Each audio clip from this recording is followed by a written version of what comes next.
So today the joint that we're going to be looking at is a butt joint. This is a fairly weak joint and it's mainly used in cheap furniture and in some of the building trades. Okay, so the tools you're going to be using today, you're going to be using a tri-square.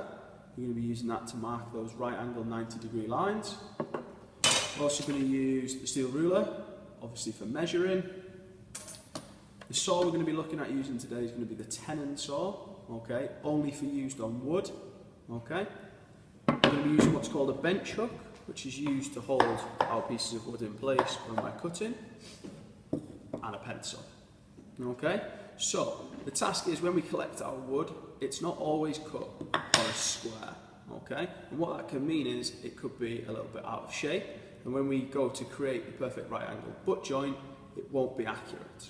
Okay, now the easiest way in which we're going to do it is we're going to collect our piece of wood, we're going to mark in 10mm, we're going to put a little dash, okay, we're then going to use our tri-square, we're going to square this all the way around, keeping the stock, which is that bit, nice and tight, okay, and we're going to accurately mark this all the way around with a sharp pencil.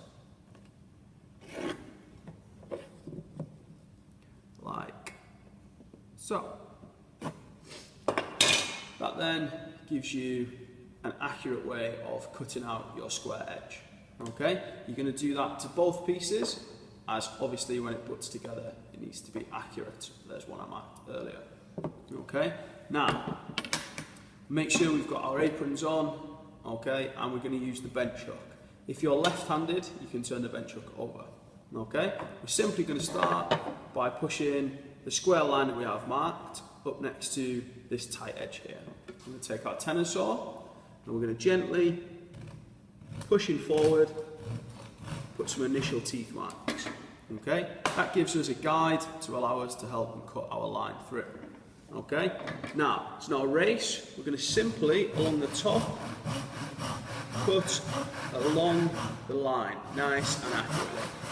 You can blow away any of the sawdust that might get in your way, okay, and the idea is that you're going to cut the channel nicely along the top so the saw stays in the groove.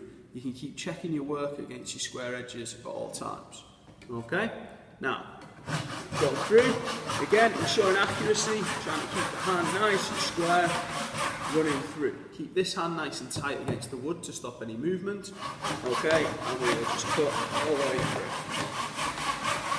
Again, don't squeeze too hard, it should just be a nice flowing back and forth motion.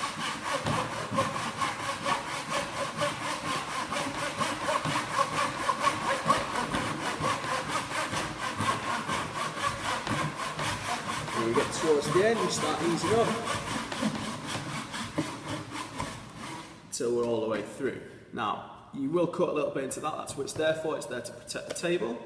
You will do that twice, then you should have a nice square butt jointed edge. You can use your tri-square to check for accuracy.